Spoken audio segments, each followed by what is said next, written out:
Doctor ने बोला कि इनका शायद है कि इनका प्लेटलेट डाउन है, तो इनको पास के अस्पताल में भर्ती करना पड़ेगा। जब वहाँ पे हम लोग लेके गए अपनी माताजी को, तो डॉक्टर ने बोल दिया कि नहीं, इनको हम इलाहाबाद रेफ़र करेंगे, जो कि अब उसका नाम प्रयागराज है। तो प्रयागराज रेफ़र करेंगे। वहाँ एक हॉस्पिटल था जो कि बहुत ही बड़ा हॉस्पिटल, बहुत ही बड़ा हॉस्पिटल। उसका नाम मैं थंबनेल पे लगा दूँगी। और क्या नाम से वहाँ हमारी माताजी को भर्ती किया गया। वो मेरी मम्मी एकदम ठीक थी। जब मैंने सुना जिस दिन रक्षाबंधन था, उस दिन मेरी वीडियो कॉल पे बात हुई मेरी मम्मी से।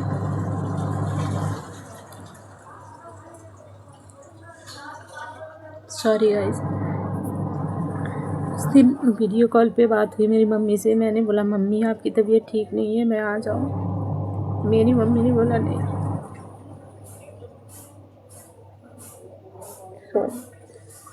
मेरी मम्मी ने बोला नहीं बेटा, बच्चों की पढ़ाई चल रही है, मेरी तबीयत ठीक है, मैं जल्दी रिकवर हो जाऊंगी, तब आप आना आराम से, अभी आप बच्चों की पढ़ाई देखो। फिर मेरी दीदी थी जो कि उसको इतना नॉलेज नहीं था, फिर भी उसने जितना जहाँ हो सका अच्छे हॉस्पिटल में दिखाने की कोशिश की मेरी मम्मी को, कि मेरी मम्मी जल्दी से जल्दी ठीक हो जाए। और मेरी मम्मी एकदम अच्छी खासी थी। जिस दिन मैं सुनी कि मेरी मम्मी को एडमिट कर लिया है हॉस्पिटल में, तो मैं तुरंत यहाँ से दिल्ली में रात को 12 बजे ट्रेन से गई और मैं सुबह जाके वहाँ पहुँची। तो मेरी मम्मी देख के मुझे खुश हो गई कि मेरी बेटी आई। और साथ में मैं अपनी बेटी को ले गई थी, तो उसने खुद से बोला कि मेरी नतनी आई है दिल्ली से, डॉक्टर साहब मुझे मिलवा दो। तो वहाँ के डॉक्टर जो नीचे रहते थे वो लोग अच्छे थे। उन लोगों ने बोला ठीक है, बच्चे को छूना मत देना, दूर से आप मिलवा सकते हो। दूर से हमारी जो बेटी थी सॉरी अपनी नानी से मिलने गई। मम्मी मेरी देखते एकदम से खुश हो गई कि मेरी बेटी क्या नाम से इतनी दूर से मुझसे मिलने के लिए आ गई। और फिर मेरी अच्छी थी मम्मी, हम दोनों दीदी बातें करने लगते थे आपस में। तो हमें डांटती थी कि माँ को भूल के तुम दोनों आपस में बातें कर रहे हो। पूरी रात हम अपनी माँ के साथ रहते थे, मैं मेरी बड़ी सिस्टर दोनों रात भर मम्मी के पास रहते थे। कभी एक लोग को अलाउड करते थे, लेकिन हम लोग ज़्यादा रिक्वेस्ट करके अपनी माँ के पास दोनों सिस्टर रहती थी। मैं भी रहती थी, मेरी दीदी जो थी वो भी रहती थी। और हमारे फैमिली थे, जो भी हमारे भाई थे, बड़े वाले भैया, छोटे वाला भाई, सब आ गए फटाफट। जो दूर रहते थे सभी आ गए जल्दी जल्दी, क्योंकि इतना सीरियस केस था नहीं। लेकिन अचानक से हमें ये डर लगने लगा कि हमारी मम्मी को क्या हो गया, जो हमारी मम्मी को इतनी जल्दी एडमिट कर ली। फिर दूसरे दिन बोले आईसीयू में भेजना है इनकी तबीयत ख़राब हो रही है। जो कि मेरी मम्मी एकदम अच्छी थी, सबको पहचान रही थी। मेरे भाई से बात करना, मेरी दीदी से, मेरे घर में जो और बच्चे हैं, मेरे दीदी के बच्चे, उनसे बातें करना, सबसे अच्छे से बात कर रही थी। सब मिलने जा रहे थे। फिर जब वो लोग आईसीयू में मेरी माँ को भर्ती किए, जब वो लोग मेरी मम्मी को आईसीयू में भर्ती किए, तो पता नहीं कौन कौन सा इंजेक्शन लगाने लगे। जब हम उनसे पूछते तो बोलते कि हम डॉक्टर हैं, हमें अपना काम करने दीजिए, आप बीच बीच में ना बोला कीजिए। और फाइलें, मोटी मोटी फाइलें तैयार कर दिए कि इतनी 4,000 5,000 तो सिर्फ मुझे याद नहीं है, क्योंकि साल भर हो गया इन चीज़ों को। तो शायद 6,000 रुपये सिर्फ बेड का चार्ज लेते थे वो लोग, बेड का चार्ज। और बाकी जो कीमो वगैरह, सॉरी कीमो नहीं, प्लेटलेट उन्हें चढ़ा, उसके अलग पैसे लेते हैं। सॉरी कीमो नहीं, प्लेटलेट चढ़ा था, क्योंकि बोले प्लेटलेट कम है। मम्मी का 12 पॉइंट खून होने के बाद वो लोग बोले ब्लड चढ़ेगा, लेकिन मैंने अपने भाइयों से बोला कि नहीं भैया, क्योंकि मेरे में इससे कम था तो मैं रिकवर कर गई, तो मम्मी भी रिकवर कर जाएगी, 12 पॉइंट खून कम नहीं होता। फिर भाई ने बात किया तो बोला कोई बात नहीं, ब्लड नहीं चढ़ेगा। फिर वो लोग हम मेरी सिस्टर, हम लोग 1 मिनट के लिए अपनी माँ को नहीं छोड़ते थे अकेला, कि हम अगर छोड़ देंगे तो डॉक्टर अपनी मनमानी करेंगे, मेरी माँ पानी मांगे या कुछ भी मांगे तो हो सकता है कि वो लोग ना सुने, इग्नोर करें। इसकी वजह से हम 1 मिनट के लिए अपनी माँ को अकेला नहीं छोड़ते थे। जब मेरी माँ ऊपर शिफ्ट हुई उसके बाद पता नहीं कौन कौन सा इंजेक्शन, पानी, और ना तो चेक करने दें कि हाँ क्या चढ़ा रहे हैं क्या नहीं चढ़ा रहे हैं, बस आएँ उसमें फाइल में सिग्नेचर करके, बड़ा डॉक्टर आए सिग्नेचर करके चला जाए, बस सिग्नेचर करके चला जाए, सिग्नेचर करके चला जाए, दवाइयाँ लिख के चली जाए। कम से कम 4 दिन में उसने 1-1.5 लाख का हमारा बिल बना दिया आराम से। 30,000 40,000 डेली का लगता था। और क्या कर रहे थे, थोड़ा सा भी, मेरी मम्मी जितनी ठीक थी उससे ज़्यादा हालत उसकी ख़राब होती जा रही थी। दिन के दिन मेरी मम्मी एकदम सीरियस होती जा रही थी। उसमें जो कुछ, सॉरी गाइस मुझे काट काट के बनाना पड़ रहा है, क्योंकि जब मेरी कुछ लोग ऐसे थे जो उसमें नर्स वगैरह थी, या कुछ बच्चे डॉक्टर की पढ़ाई करने जाते हैं वो भी थे उसमें, तो वो लोग बोलने लगे कि मैडम अपनी मम्मी को यहाँ से आप ले जाओ, यहाँ इनकी क्या है कि दिन के दिन हालत कंडीशन ख़राब हो जा रहा है, वो लोग अच्छे इंजेक्शन नहीं लगा रहे और बस आपसे पैसे ऐंठ रहे हैं। फिर हमें वहाँ से बात करते करते बोले बड़े डॉक्टर आएंगे तो हम 11 बजे आपकी माँ को छोड़ देंगे, 11 बजे हमारी छुट्टी हो जाएगी। लेकिन 11 बजे से वो लोग हमारा 4-5 बजा दिया। भगवान की महिमा क्या कहे, हम भगवान से एक बार तो हम टूट चुके हैं, लेकिन फिर से उम्मीदें जोड़ी हैं मैंने राधा रानी से, प्रभु से।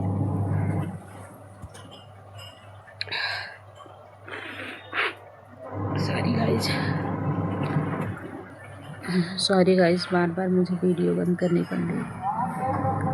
तो फिर हम कैसे भी कैसे करके हम लोगों ने वहाँ से सोचा कि अपने पास के अस्पताल में भर्ती करेंगे। जब मेरी मम्मी को ज़रा सा भी राहत नहीं हो रहा है, और मेरी मम्मी भी बार बार कहती थी बेटा ले चलो हमें, यहाँ से ले चलो, यहाँ मैं ठीक नहीं हो पा रही हूँ। हम लोगों ने फटाफट एम्बुलेंस मंगवाया भाई ने, और एक भाई था वो बाहर बुकिंग करने चला गया कि कौन से हॉस्पिटल में, जो हमारे जितने भी थे भाई दीदी के बच्चे वो बाहर सारे डॉक्टरों से बात करने लगे कि हम बनारस BHU में या आसपास के जो अच्छे हॉस्पिटल होंगे जहाँ सारी मशीनें होगी वहाँ पे हम मम्मी को अपने वहाँ हॉस्पिटल में भर्ती करवा देंगे। फिर मेरी मम्मी आई वहाँ से, इतना स्थिति ख़राब हो गया, इतना स्थिति ख़राब हो गया कि मेरी मम्मी खुद पहचान नहीं आ रही।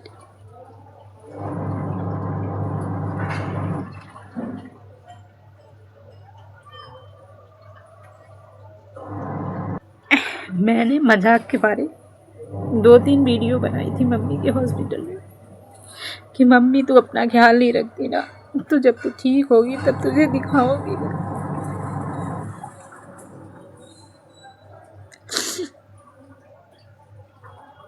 सॉरी गाइस मैं अपने आप को संभाल नहीं पा रही हूँ, लेकिन ये बातें शेयर भी करना ज़रूरी है कि हॉस्पिटल वाले कितनी मनमानी करते हैं।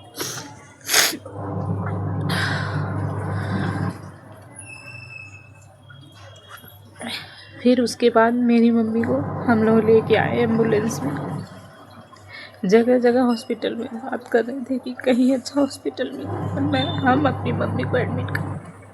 मेरी माँ ने मेरा हाथ यूँ पकड़ रखा जैसे एम्बुलेंस की आवाज़ आए मैं डर जाऊँ, लेकिन मेरी मम्मी ने मेरा हाथ ऐसे पकड़ रखा। मेरी भाभी भी थी, मेरी लड़की भी थी, मेरा भाई बैठा था छोटा वाला, बड़ा वाला हॉस्पिटल डॉक्टरों से बात करके दवाई लेने गया था। मेरी सिस्टर घर आ गई थी क्योंकि उसका फास्ट था, तो उसने सोचा भगवान से प्रार्थना करेंगे तो हो सकती मेरी मम्मी जल्दी रिकवर हो जाए। लेकिन उस हॉस्पिटल वालों ने मेरी मम्मी का इतना कंडीशन ख़राब कर दिया, इतना, हमने कभी जीवन में नहीं सोचा था हमारी माँ इतनी जल्दी छोड़ के चली जाएगी।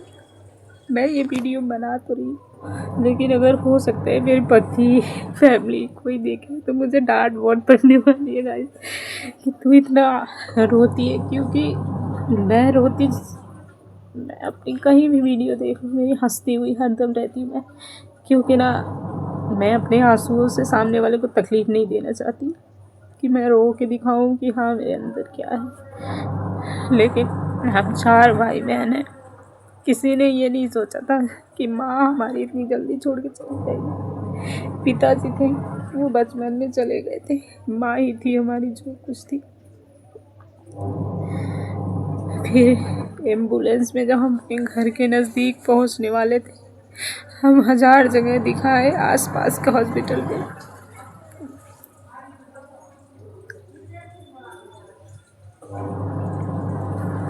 रोक रोक के गाड़ी।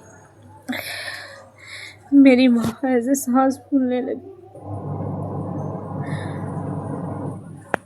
मम्मी का मेरे सांस फूलने लगे।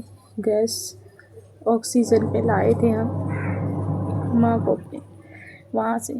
और फिर रास्ते में कई जगह हम लोग दिखाने लगे। डॉक्टर मना करने लगे, कंडीशन ख़राब है इनकी। जैसे हम अपने घर के नज़दीक पहुँचे, हमारी मम्मी ने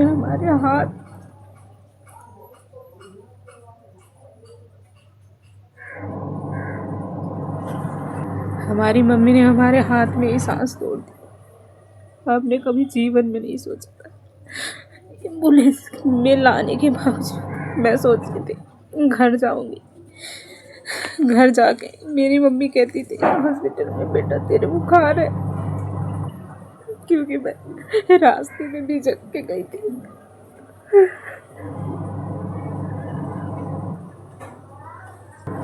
और चल के एक दिन आराम कर लेना, फिर उसके बाद तू अपने घर जाना, बच्चों की पढ़ाई है तेरी।